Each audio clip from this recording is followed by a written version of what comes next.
I read the Tao Te Ching, and we've been doing this for 12 years, did we decide? 10 or 12 years. Yeah. I've read that book thousands of times. And it's never the same. Yeah. Every time I read a verse, I'm like, I'm looking at the book like, is there some magic trick here? Like, did I not see this one? There's only 81 verses. I'm like, how did I never read that sentence before? And I've read it thousands of times, and it's never the same. And it is so freaky. Like, that is the power of it. And I mean, the charge that we both got right now, the excitement of that realization, is because it's a living scripture.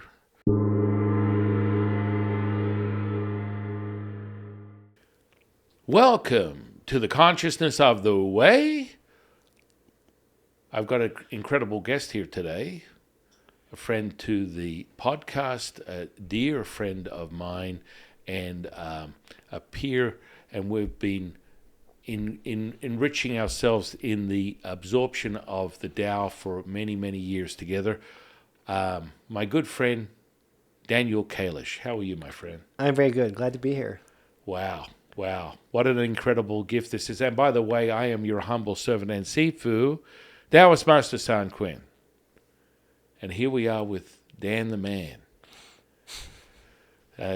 Well, his reputation would precede him if I just give you a little definition. The mastermind, the grandfather behind all things functional medicine and the epicenter of healing, dating way back many decades, even from the basic, I think it was entry level as a chiropractor many decades ago, and now you've been. That was a long, long time ago. Feels like another life. It does. Yeah.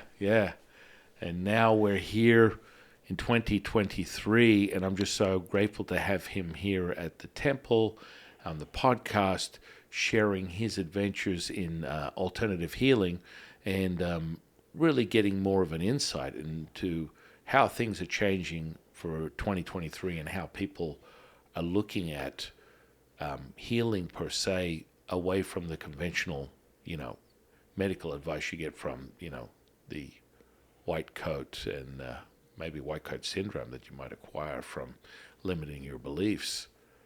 Dan, here we are. Yes, I have a sense of humor. So, Tell the audience a little bit more about yourself.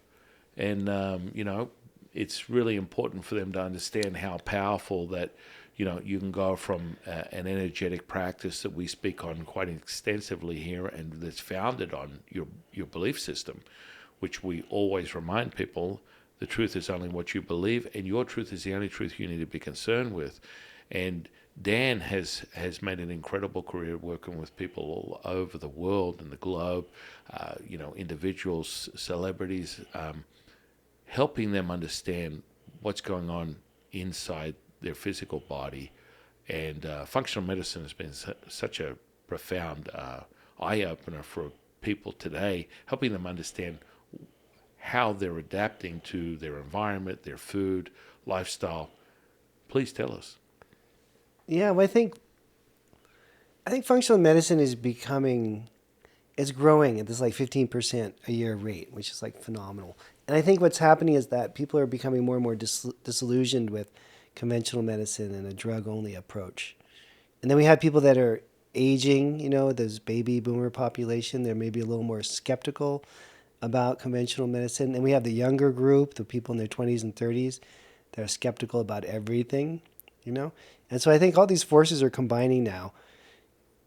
There's also this other force we've been talking a lot about at the Kalish Institute, which is just the burnout among physicians. Suicide rates really high. Wow. 60 plus, 70 plus % of doctors say they're burned out. That means they're depressed, they're anxious, they're using drugs. They're not doing well, in the current system. It's like this whole system has sort of crushed the souls of everybody, the practitioners and the patients.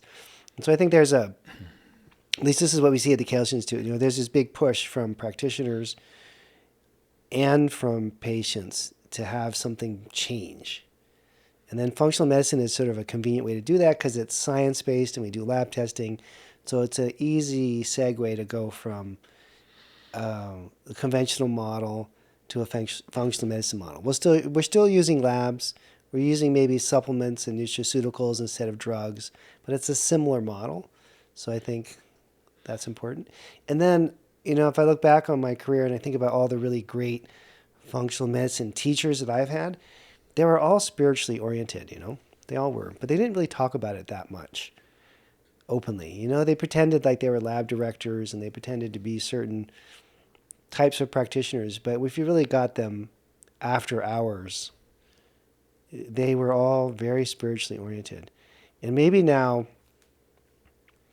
functional medicine itself, can be more open about that aspect of the healing process. Mm-hmm. Maybe that's what's going to happen next. Yeah. I mean, we've blossomed with our relationship with the Tao over many years, and your development of your own spiritual consciousness has really elevated quite some, as I've, bared witness to it myself. Every week. Yeah. It gets stronger, right? Yeah. So and crazy.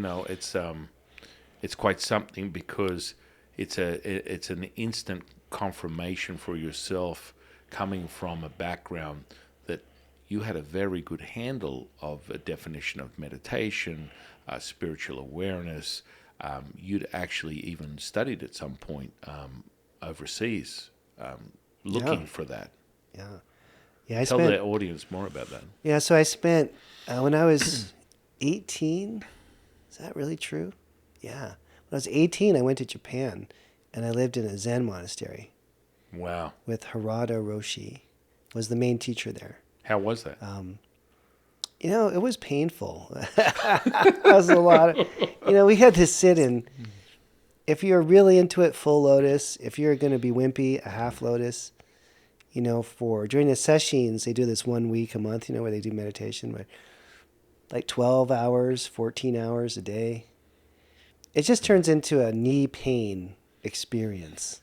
Wow. And then they have the big buff Japanese guy walking around the meditation hall with the stick, the stick guy. Oh, wow. Have you seen that on TV? And then if you bow forward, I thought that was just thing. Hollywood stuff. No, so if you bend forward when he's walking around, he'll whack you with the stick. And the reason for that is because if your knees hurt really bad, it's just nice to get whacked with a stick, because then at least your back hurts and it kind of takes your mind off the fact. Or you also do it if you're falling asleep, if you're kind of nodding off. But anyways, that was quite an experience. And there was one moment during that whole process where all the pain went away. Wow. Like instantaneously. Wow. Just like gone. And I was like, whoa, that's interesting. How did that happen? What do you contribute? I mean, what do you contribute that to from a fundamental energetic or physiological aspect? Yeah, I mean, I think this is a very Japanese way to do things. I think their attitude is, we're just going to put these people in excruciating pain and see if they can figure this out. And at some point you can. If I was very lucky, you have this breakthrough. Who knows why or how that happened? Right. But there's some spirit guide or something that just unfroze my body, released all the energy, and I was fine for a little while. Yeah, and then it returned, or? Yeah, it came right back. Yeah. But the one thing that we did there too, and during the sessions, is I think once in the morning and once in the afternoon, they would ring a bell, and you could run down and get in line to have an audience with Harada Roshi himself, right? Okay. And so he didn't speak any English. I spoke a little bit of Japanese. I don't know if it mattered much, but you would sit in front of him and look up and basically just see like massive cascading white light. He was pretty energetically with it guy. Wow. So you would get this blast of energy from him and then go back to the meditation hall. And that would kind of keep you going to the next time. And if you were lucky, you would get what they call it, a koan, right? One of these puzzles where they would, gives you like this thing to figure out, and then you have to try to get the answer to it. Like, what's the sound of one hand clapping or whatever it may be. I never got that far. I never got the koan, but some of my friends did. And so they have a system, it's been going on for thousands of years, really, of initiating people into this. And I think one of the good experiences about that time in my life was that I do believe Harada Roshi was truly an enlightened Zen master, and he had the energy thing going on. So we had a role model for what the potential goal was, you know. And I tried that system for quite a while. And then at the end of that trip to Japan, I had a special audience with Harada Roshi, and they get out the green tea. They have this tea ceremony. It was like a real tea ceremony. It was kind of like an important moment. And he asked me if I wanted to stay in the monastery, which was a gift and like a profound kind of offer. And I said no. And I came back to the United States. I don't know if that was a good idea or not, but I just didn't see myself, you know. Suffering any longer? How long did you do that for? 6 months, yeah. Wow. 6 months. So that was when I was 18. And then when I was 22 or 23, somewhere in there, I went back to Asia, and this time I went to a Thai Buddhist monastery in southern Thailand with Ajahn.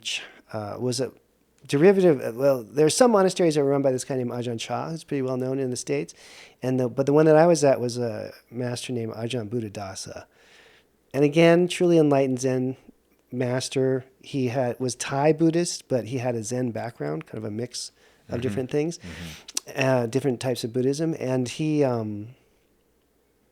didn't really have any contact with the students. You know, we dealt with the senior monks. I never really had an audience with him or talked to him. And he would sit in the front of them. It was a huge monastery. It was like 80 monks. It was a couple hundred acres of land. It was a forest monastery. He sat in the very front of the monastery. He never shaved. He didn't really wash his clothes much. And he didn't wear very nice robes. In Thailand, most of the monks wear very nice robes. And so dignitaries and famous people would come into that monastery and literally just walk right by him looking for him, because he looked like a disheveled janitor that should be cleaning the bathrooms. He was just sitting there in his own little blissed out state. He had all these mangy dogs that would always be around him, like that looked like they should probably be killed because they were just like so disease ridden, you know? And that was an interesting experience too. I spent almost 2 years in that monastery. Much more flexible. You know, they weren't into the punishment pain as much, but still we did maybe anywhere from 12. Well, they had a silent retreat. So the first 10 days of every month were silent meditation. We had somewhere between 12 to 20 hours of meditation for those 10 days. No talking, no writing, no reading, no eye contact. So we had this 10-day intensive every month. And that was pretty interesting. You know, I did that for quite a while. And then I left that monastery and I went to Nepal because I met a Tibetan teacher that I was interested in. I lived in Kathmandu for a while. And I was sitting in Kathmandu one day meditating and like almost literally hitting my head against the wall. It was just like, what am I really doing this for? And it's just not getting anywhere. And it was like a Forrest Gump moment, like in that moment when he stops running, you know.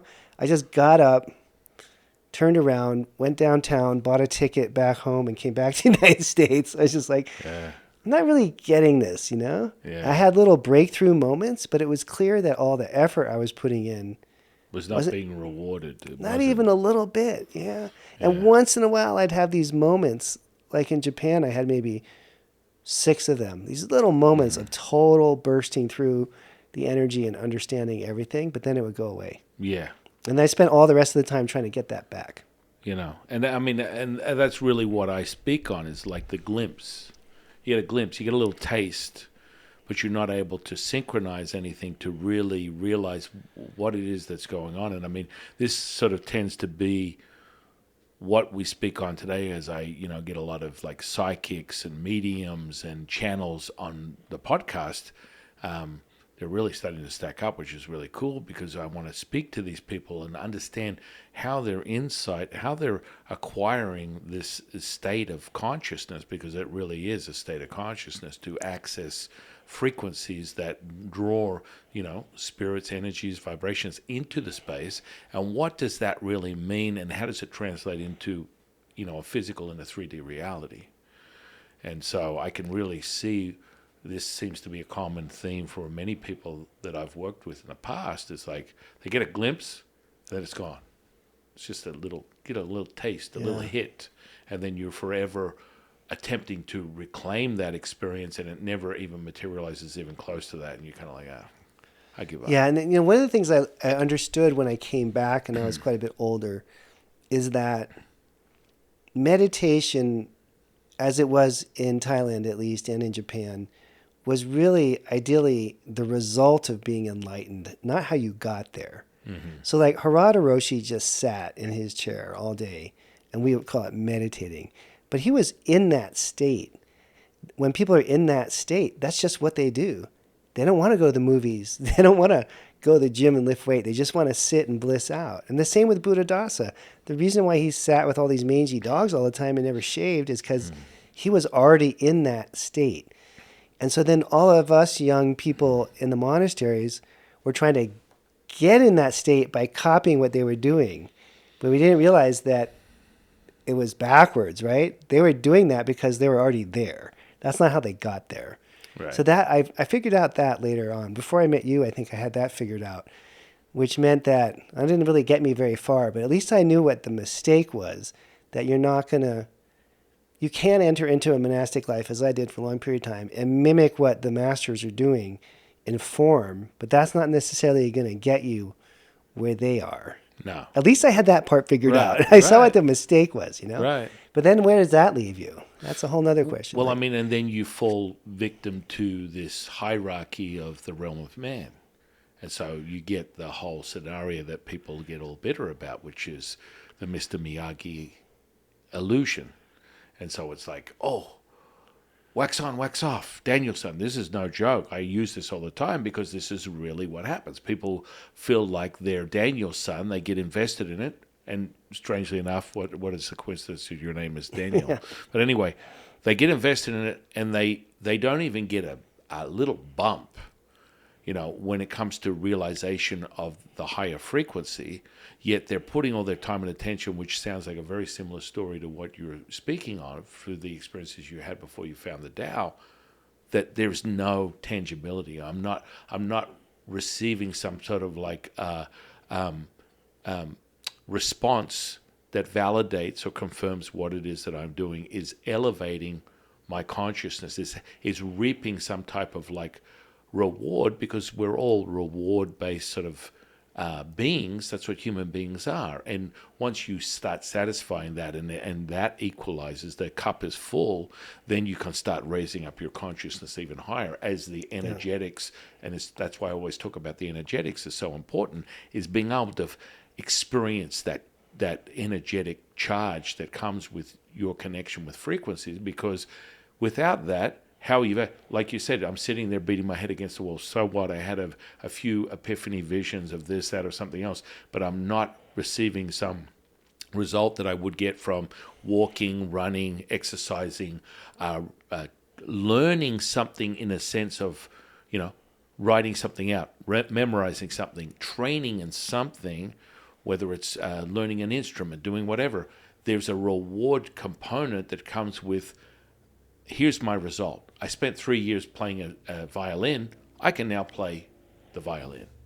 And I feel like in this space, there's all this promise, yet little no reward. And there's no, the biggest way to create sort of like a confirmation and a validation is you must feel it. You got to feel that experience. And then you know that you're right in the right place and you're expanding from that very connection of your higher consciousness. Does that make sense? Yeah, and I think that it's often seen as like in the West, it's seen as like a psychological process. Mm-hmm. It's either an academic process and people are writing and thinking about it, or it's seen as like a meditation, and spiritual awakening is seen as a function of the mind, whether it's our emotions or our background or our psychology, or you're going to sit and meditate in this room and calm yourself down and control your breathing. And it's just much, you can't get anywhere with that because it's like you're in a box trying to figure out what's the best place to be in the box, but you need to be completely bursting through the wall and be outside the box to see what's really happening, So it's like everyone's kind of playing in the wrong field, I think. And I thought that I think one of the things they said in Japan, when I left the monastery to come back to the U.S., one of the things that they told me was, because I was like, who am I going to study with in America? And they were like, there's no one there. Don't even try. It's like, sorry, there's no enlightened Zen masters in America right now, so don't go to somebody who's just going to get you into the psychology of this and the breathing part and all that. Because if you don't have the role model, the physical, real thing happening in front of you, then you can't get the experience. And if you don't get the experience, you're really just turning your wheels. I mean, it's bad enough when you have an enlightened teacher around. But if you don't have that, then it's completely blind leading the blind. And I won't mention any names, but a few years after I came back, I went to visit this monastery in the United States. And I went, and it was like a legit, real Buddhist monastery. And I went there because I thought, I don't know why, I just went to visit it and just try to see some monks and try to get reconnected. And not to be totally sexist about it, but there's a bunch of older men, right? And a bunch of younger men. Older men were the teachers, younger men were the new monks coming up. And then there was some women there, but they don't allow, in this tradition the place I was visiting, they don't allow women to ordain. So the women were working in the kitchen basically. And there was one of the women that was sort of a general manager for the whole monastery, and another one that was like the chef. And I was looking around, so where's the energy in this place? And I went into the kitchen and I sat down. I was like, holy crap, these two women have all the energy. These are the ones that are the closest to enlightenment. And I was looking at them and they're looking at me and I was like, oh, that's what's really happening. It was like a Boy Scout camp, and they were like the people that were actually in charge, but the Boy Scouts thought that they were running the place. Yeah. And so that really was, I don't know. That's a huge shift of consciousness. Pretty depressing to see that though, right? That there's like these, what do you call them? There's these institutionalized systems that are just not putting people that can feel the energy and experience the energy in the right positions because of sexism or because of tradition or whatever it may be. So anyways, after that, I was just like, I kind of gave up on Buddhism basically, at least Buddhism in the United States. I figured maybe someday I'll go back to Asia and find some teachers there, you know, because they do exist. Well, yeah, they do. I feel like being in this for many decades, understanding that these people tend to manipulate the material. They don't want the raising of consciousness of the individual. They want them to be sort of like in doubt or in the shadows, right? So one of the first things that you realized many years ago, connecting with the three pure ones, is your instant, source of energy and connection, and whenever you're practicing whatever it is that they share with you, it's instantaneous and it's tangible. It's like when you put your time and attention to it, it's being realized. And that's a really powerful thing, and that validates your experience and then what you're doing with your cultivation, which is how they teach people, right? It's like, that's how I get, they'll teach me, they'll put some information out, and I'll just like stay with it. It's like, oh, well, what if I need to do, it's like, I'm not even in a place of like pondering a suggestion that maybe I should be doing something else. I just receive it, I accept it, I allow it, in essence, which is what, Wu Wei is, effortless action. And with that comes this incredible access to pure source. And that tends to validate and put you in a place of, okay, now I'm being satisfied from a humanist perspective, a physiology perspective.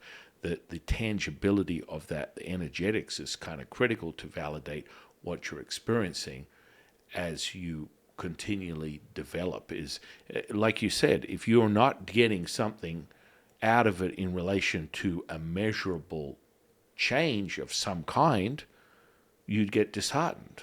And that's what I'm hearing you say.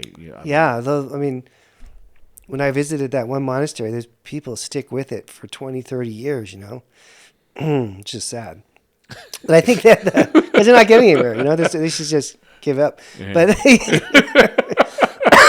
at least they're not hurting anybody. But I think the other thing that's very characteristic of the Taoist studies that I've done with you is that it's not of my own mind, So I have these experiences, which are definitely not of my own mind. And then I have this knowledge, which I have no way of knowing that I could have learned it in any way.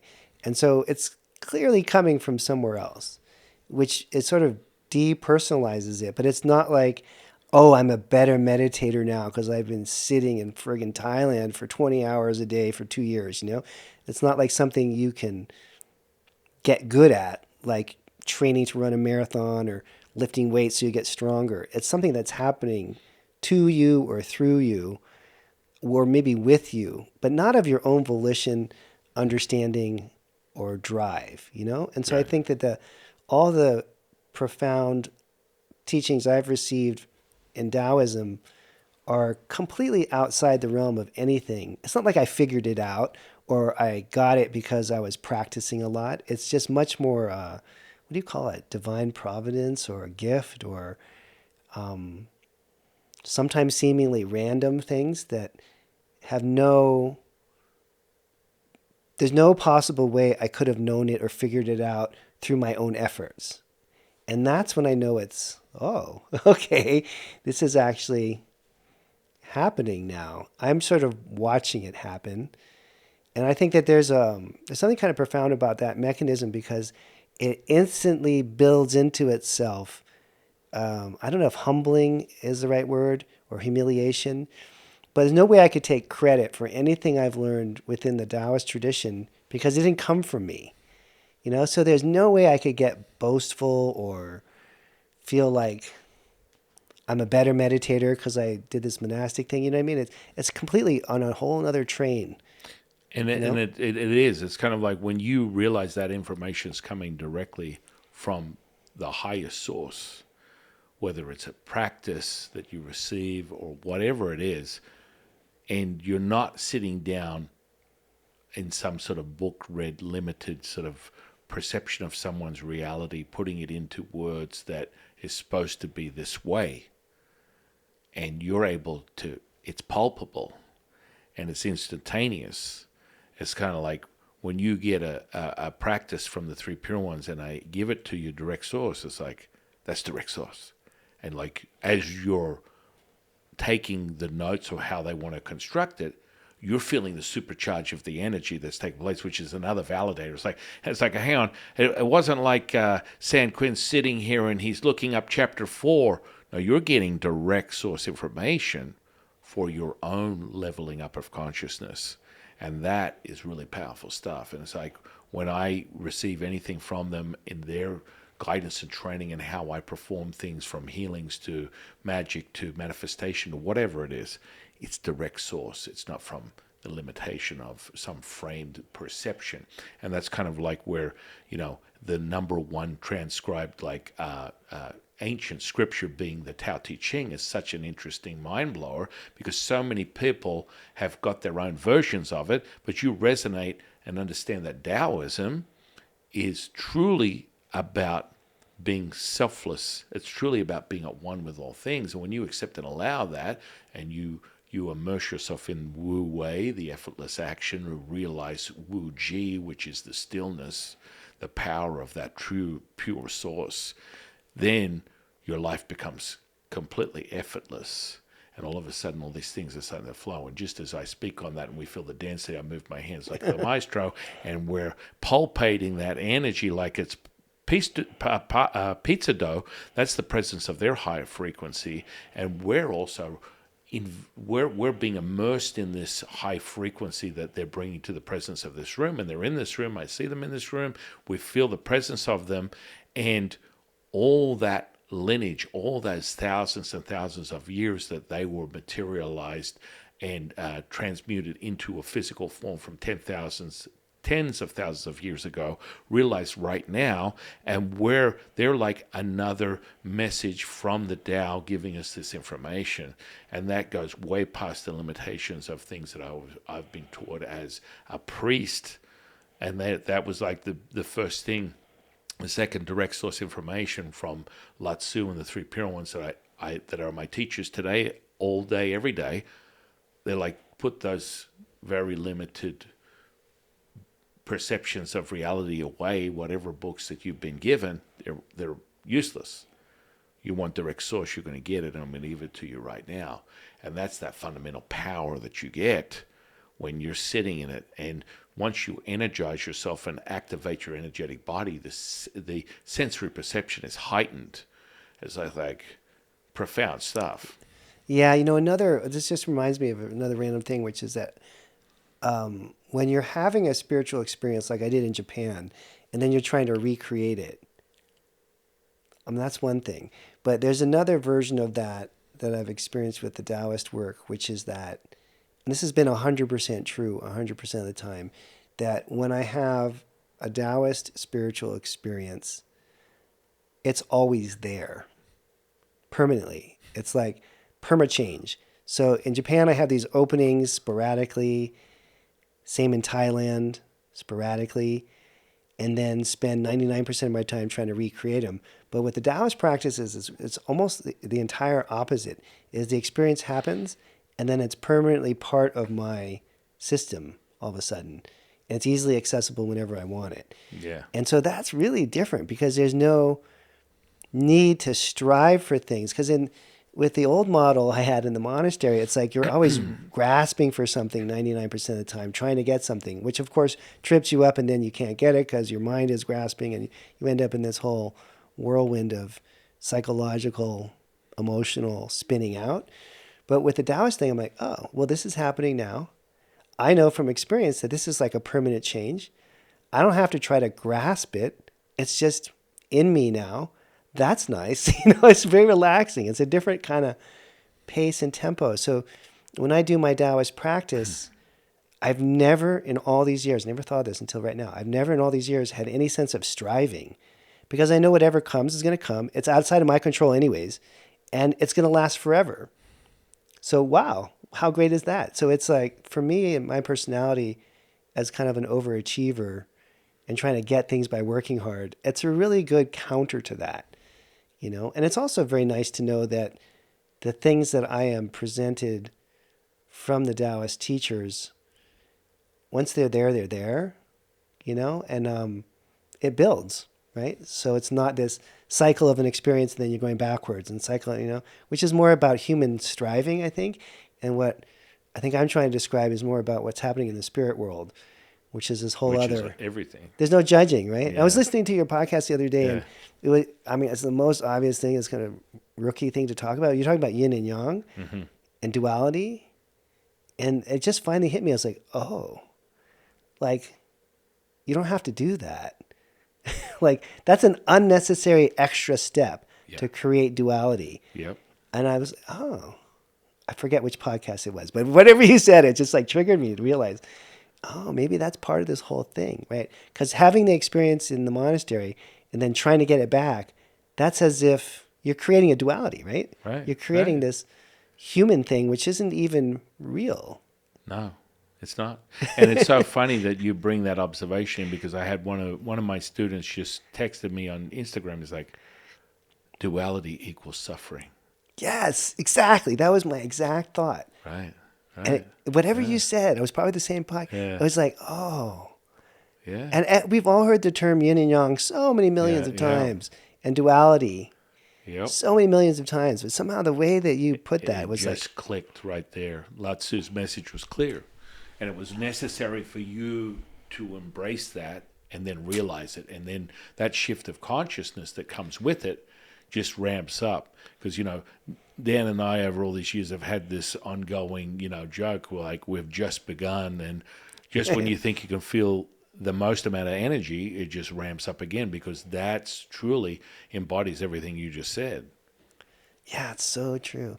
And that's a good example, too, of like book learning or thinking or psychological analysis of what yin-yang means versus a momentary experience of it, right? Which then shifts your awareness.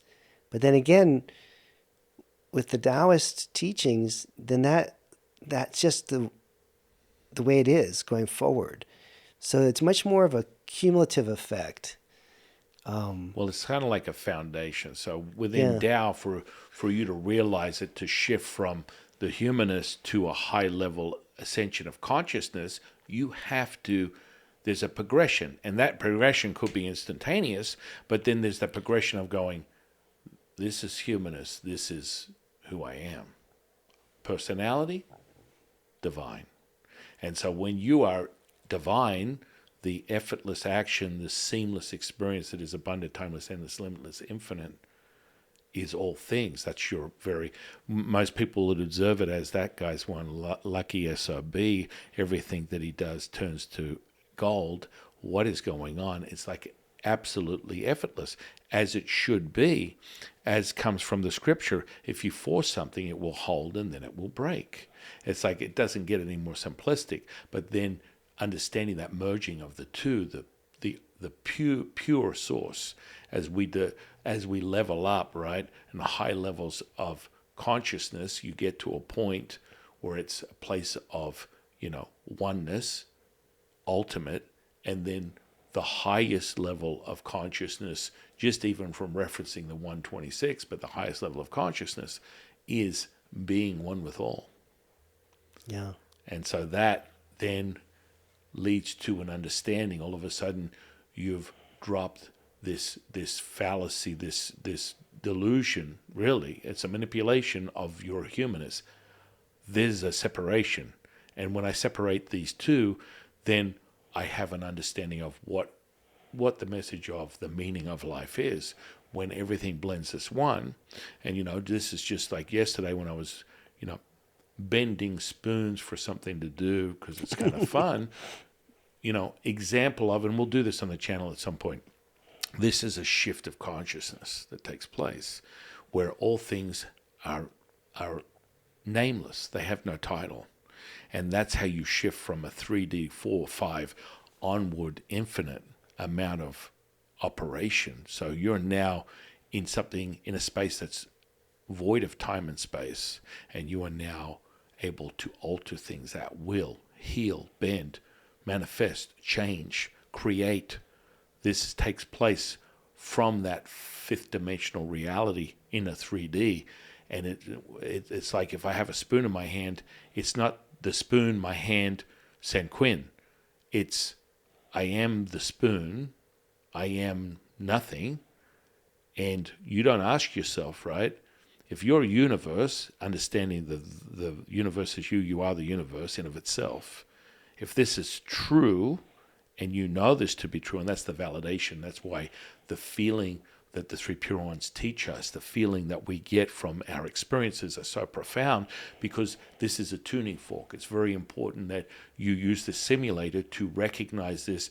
If you have moments of compartmentalizing, you are assuming, for all the years that the three parents have worked with Dan, understanding that how profound this man is, because he's highly intelligent. I don't want to even measure what his IQ is, but I'm pretty sure it's up there. And let's understand this. You are a very, very well-read, very well-educated individual, and you are very compartmentalized.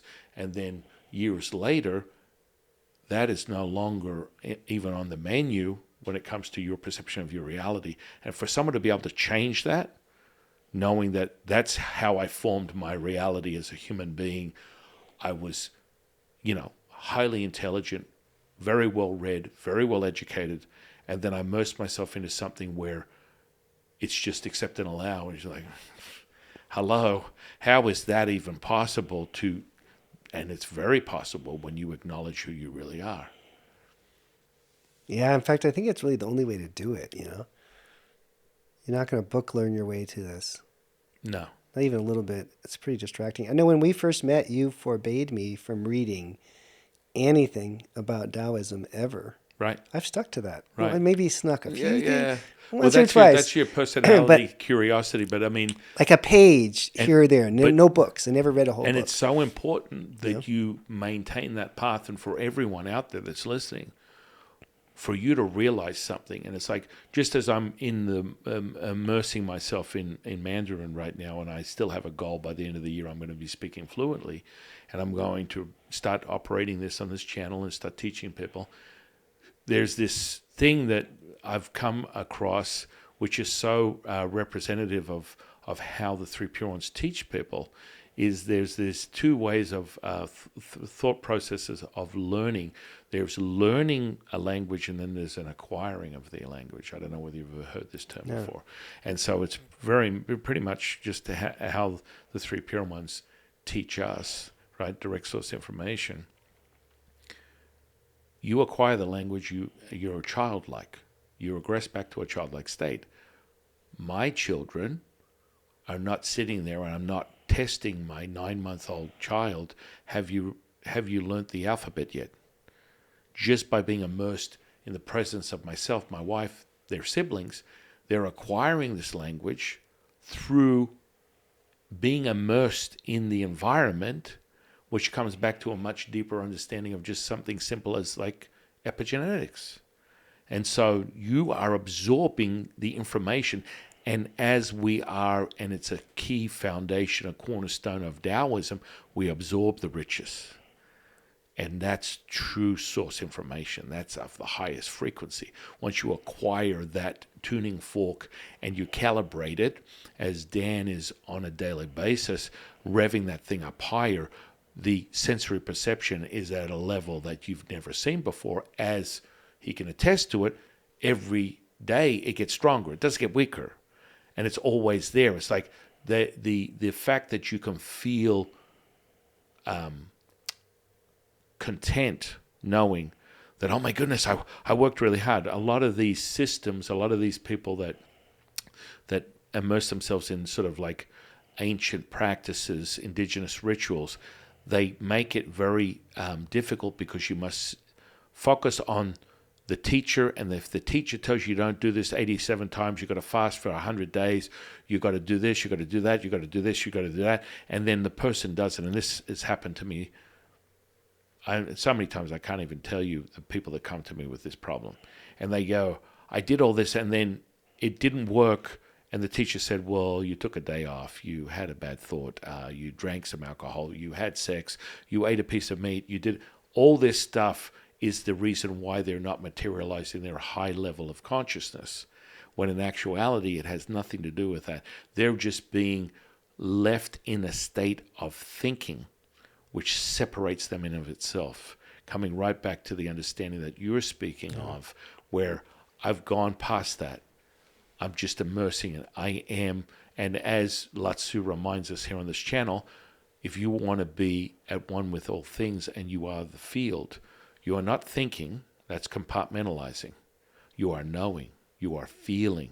That is the true barometer of your realization. Yeah, I think thinking creates duality immediately. It has to. Absolutely. Right? It has to. Yeah, you know what's really funny is that I read the Tao Te Ching, and we've been doing this for 12 years, did we decide? 10 or 12 years. Yeah. I've read that book thousands of times. And it's never the same. Yeah. Every time I read a verse, I'm like, I'm looking at the book like, is there some magic trick here? Like, did I not see this one? There's only 81 verses.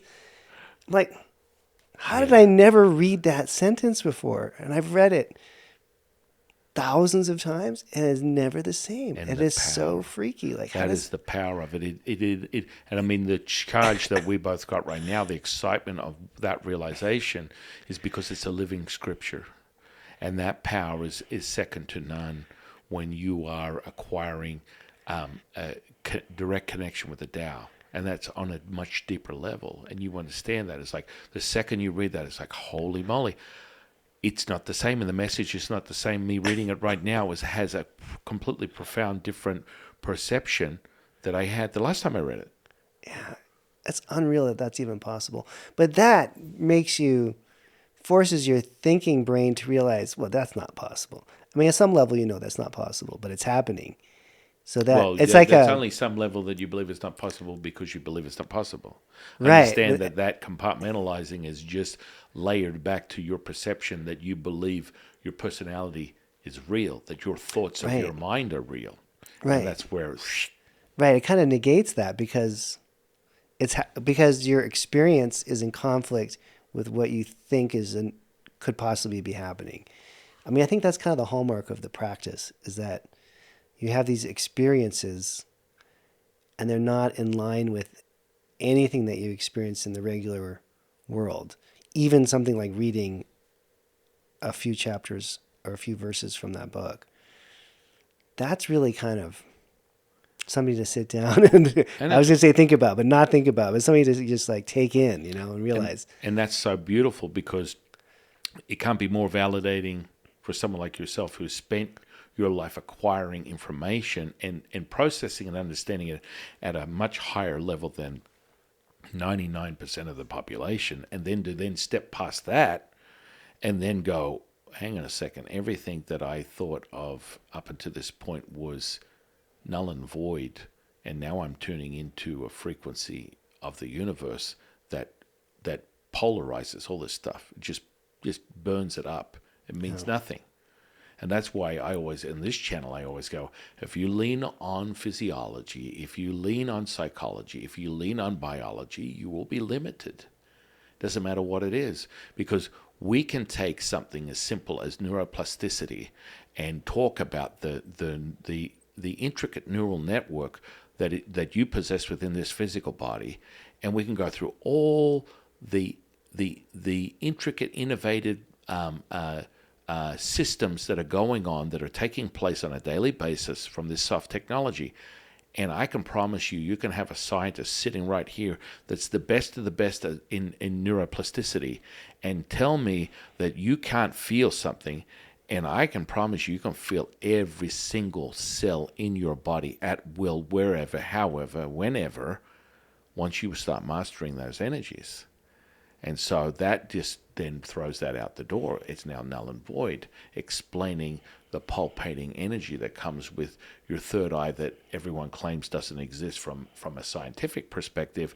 That's just nonsense. You don't even have, you're not sympathetically innovated that way for you to acquire a registered signal to your brain that you're feeling anything, because there's nothing there.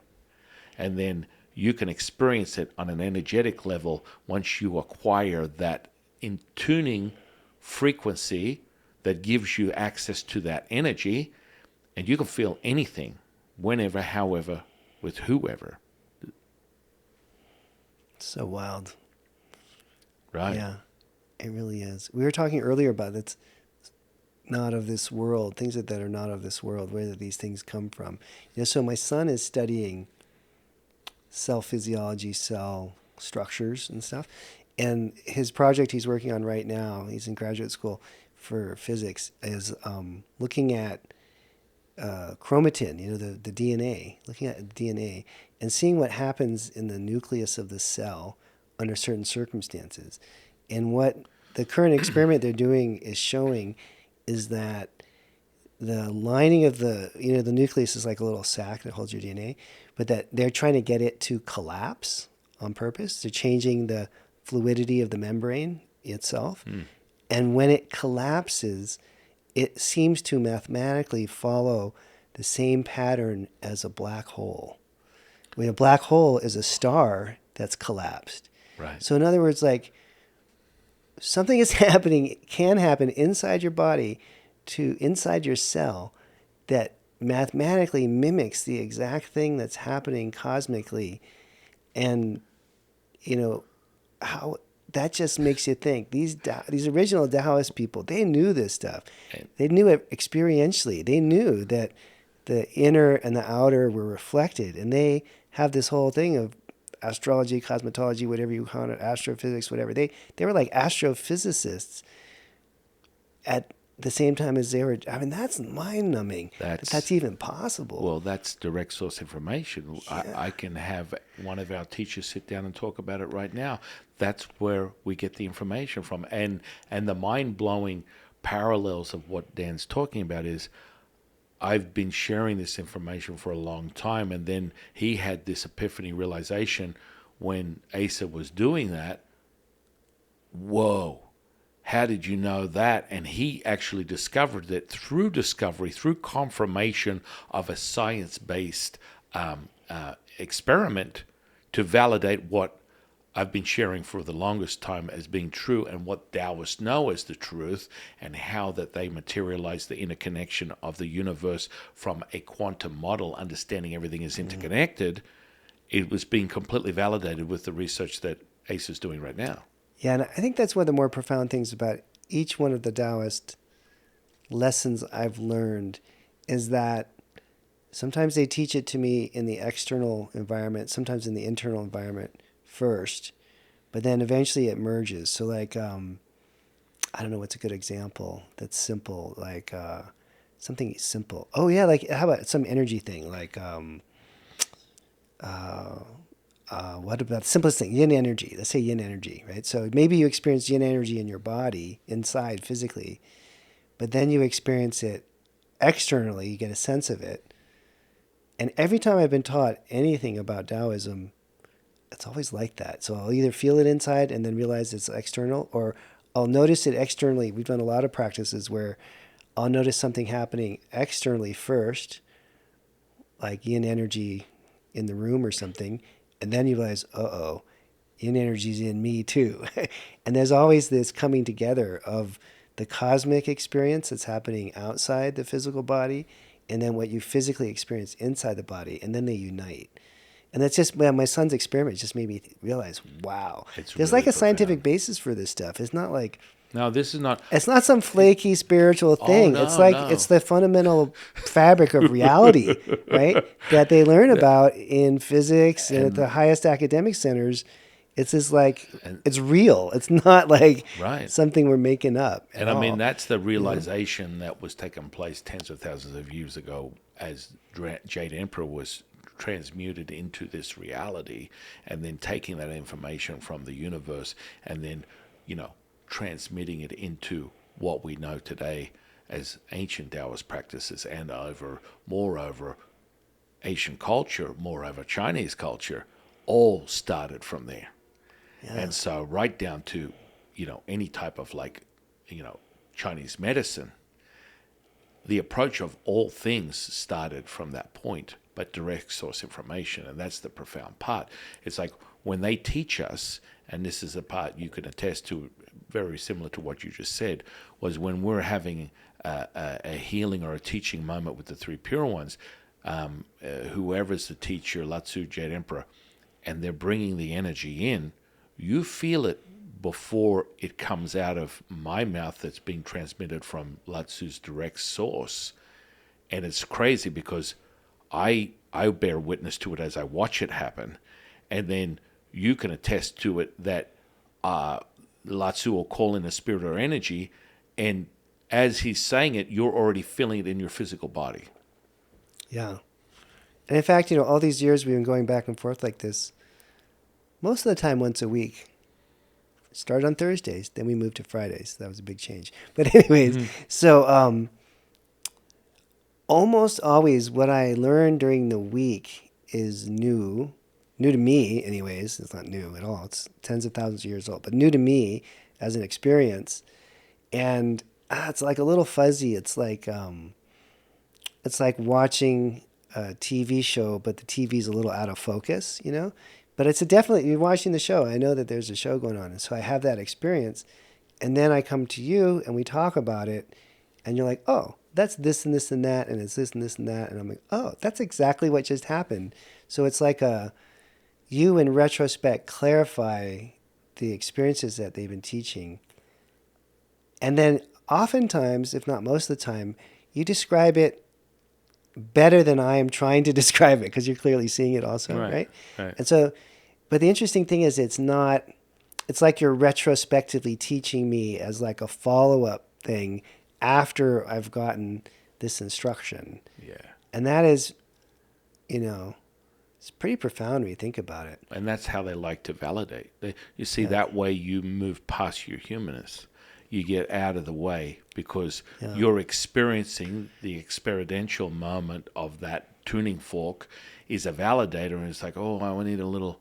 I still need I'm still doing a little human thing here, and then it's double validated through me as a vehicle directly from Latsu that this is what you're experiencing, and then you're like, whoa.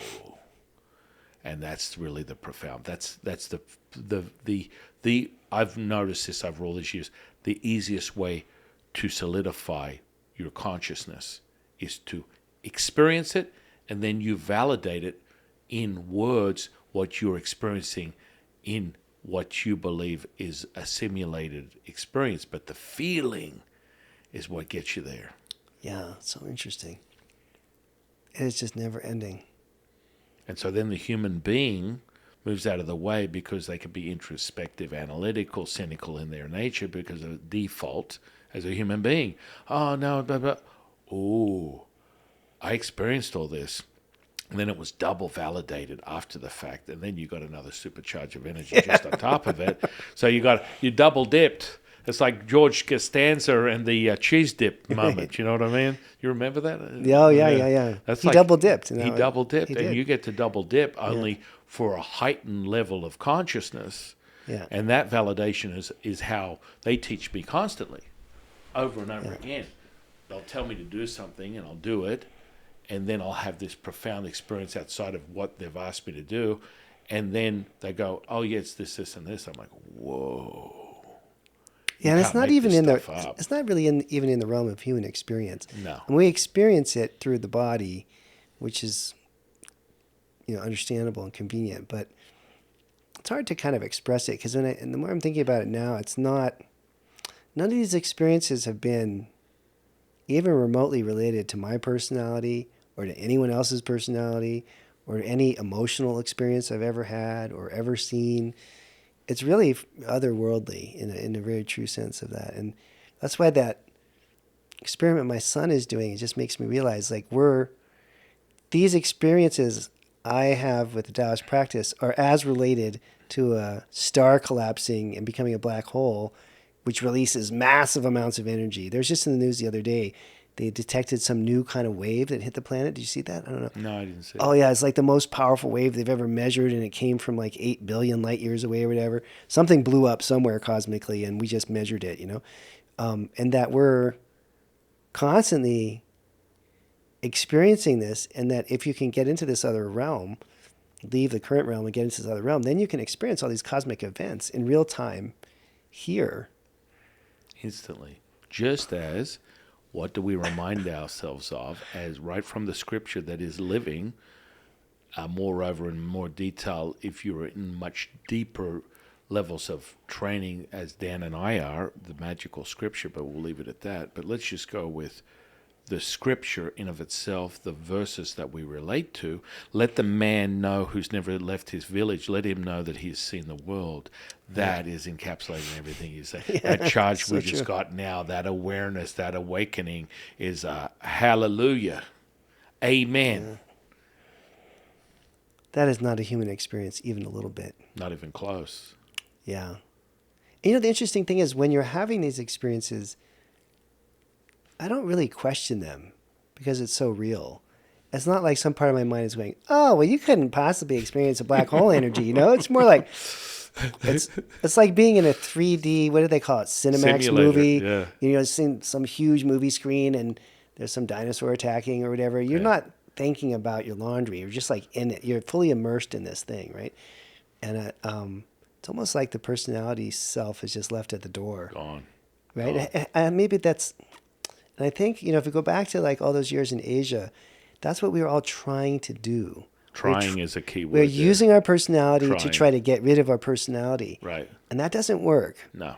Not even a little bit. Not even. No, it's just, yeah. Yeah, no, it's not even. It's not even necessary because the personality is the personality. It's given to you by the Tao as an experience of your humanness. It's not necessary. And it's not necessary to eradicate that in some sort of like sabbatical, painful, suffering idea of human hierarchy, which is basically what that is. It's like you're controlling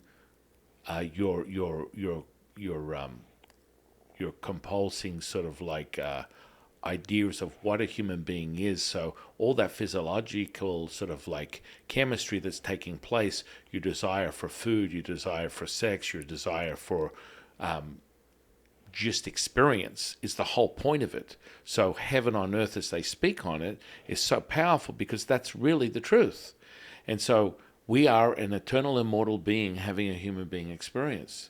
And it's damn good. It's damn profound. And we need to embrace that and realize that and put away the personality.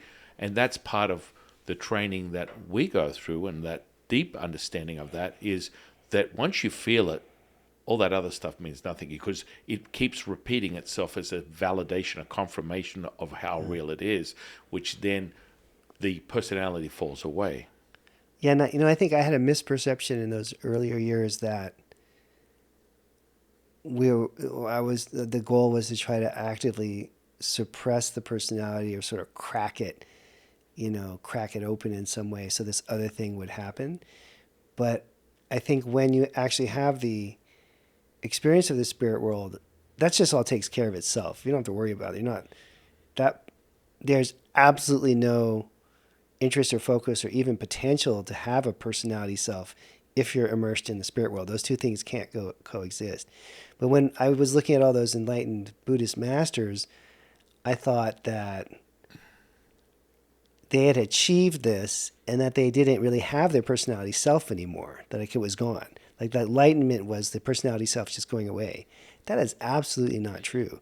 In fact, you can still enjoy your personality self when you feel like it, but at least it's an optional thing. It's not a requirement, right? Right. You can have like we talk about cars. Yeah. I like fast cars. I'm about to buy another fast car, and like that's okay. It's not like anti-Taoist to have a fast car and to indulge your personality self in something like that. It's okay. It doesn't have to be this elimination of all worldly desires and all that kind of stuff. That's not really what we're talking about. And I mean, that's really the fallacy, is like people, and this comes right from the scripture.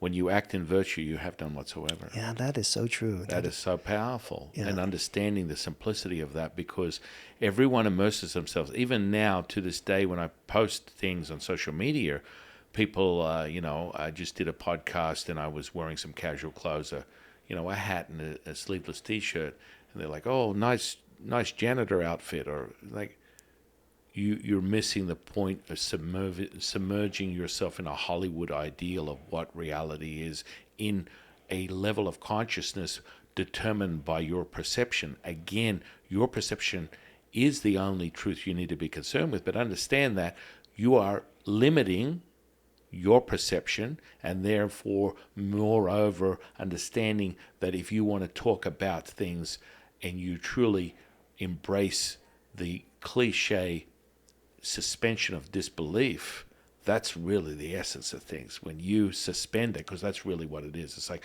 okay, personality over here. And the more you feel the frequency and elevation of things, all that other stuff means nothing. Your personality just fades out. And you're just like at one with all things, and you're like, ooh, just as Dan and I can attest to it, you get immersed in a practice, and void of time and space disappears. You could be there for hours. I've been in practices for 8, 10, 15 hours at a time, and it feels so good. It feels so good. Why are we doing anything other than just experiencing? Yeah, but I didn't talk about this yet because we haven't had our session this week yet, but maybe we're going to have it right now, which is that what happened this week was I was doing one of my breathing exercises that Lao Tzu gave me, and I stopped breathing, and it really didn't matter. Like I stopped breathing, and we've been building to this for a long time. Like I just wasn't, I guess you could say I was holding my breath, but that's not really what was happening. I was just not breathing anymore for a really long time. And I was like, do I need to breathe? I don't know. I've been holding my breath for like 12 years, and every time I get this feeling like I need to take a breath. Where is that limiter of that humanness dissipates, it disappears, and now completely you gone. Are breathing from consciousness. It was completely gone. And it wasn't a personality self kind of moment. It wasn't like I was holding my breath better this week. It just, the whole need for breathing just went away. Right. And that's, wow. Yeah. Talk about oneness. Because there's like, that's a pretty basic human activity that one would think we should be doing, respiration, focusing on. Right. And that whole part of my brain just decided, that's okay. You can just stop. Doesn't really matter. There's something else happening here. Well, that's your click of consciousness. Click, click.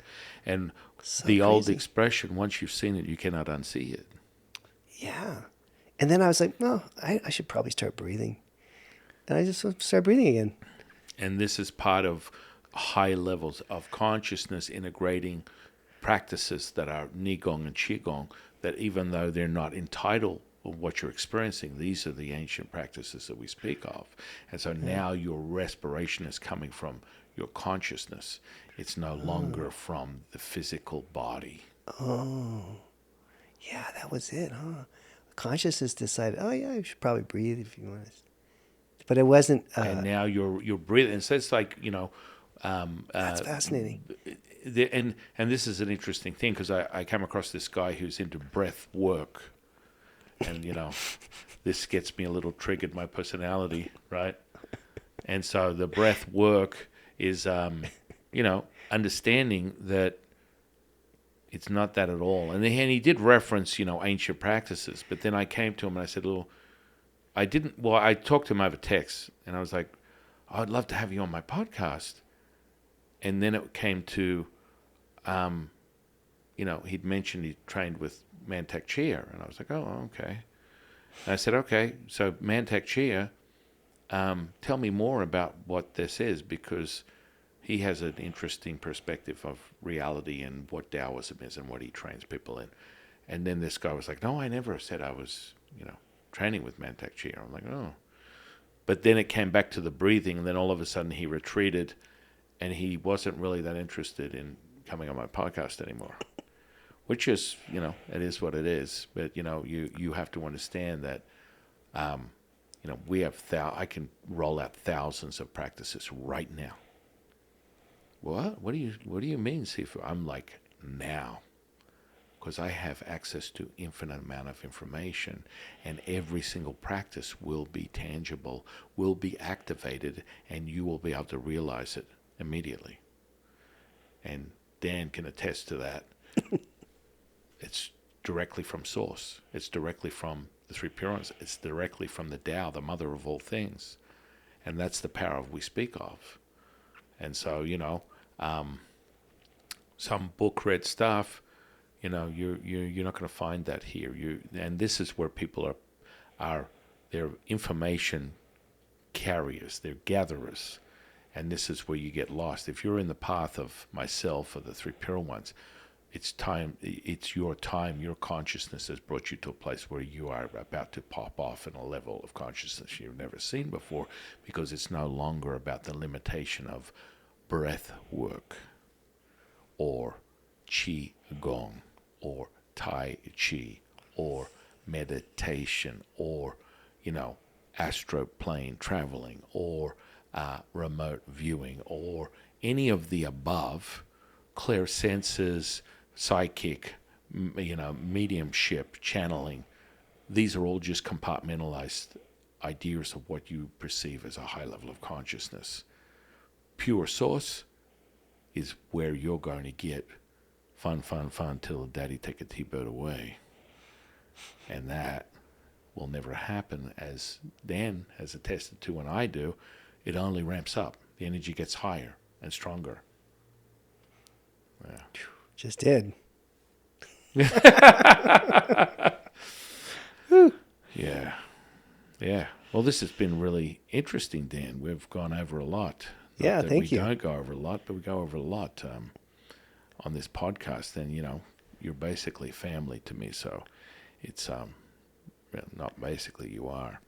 And so this experience has been quite something, just to listen to your observation of your own experience as you are leveling up on a weekly basis, and your application of all the things that the Tao and the three pure ones teach you is second to none in anything that you've experienced throughout your natural born life.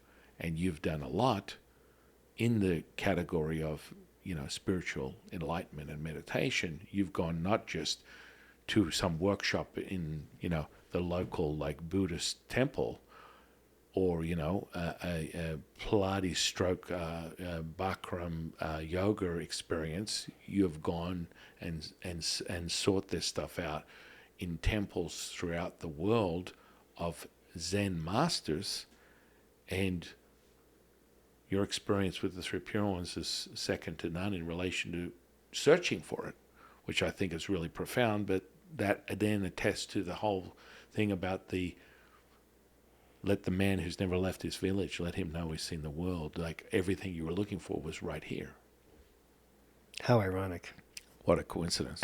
What a Now you coincidence. got to say it now. You got to say it the way you always end, you know? It's only just begun. It has only just begun. We have just begun.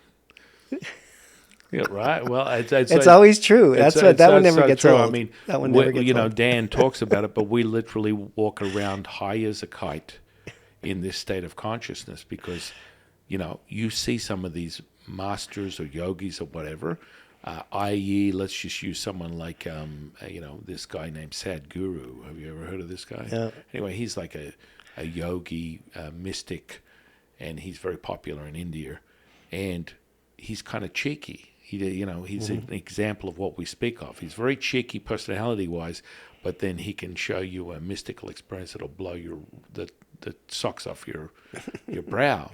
And this comes right back to understanding that we do not have to suffer this human being experience as if it's a punishment, that we need to remove it off the table to realize our consciousness. And so once you continue to resonate and you replicate this tuning fork is when it's realized, because the feeling is the Shazam moment. That's the facilitator of what's realized as true. Woo. Oh, yeah. So I want to thank you, Yes, Mr. thank Dan, you. and we're very grateful to have you here at the temple and the podcast. And we will see you soon. Yes. On this platform again. We'll do a part 2, 3, 4, 5. It's all about the experience. And I want to thank you, beautiful beings, for coming in and sharing this space with us, sharing your time with us. And I am your humble servant and Sifu, Taoist Master San Qing. I'll see you in the next one, guys.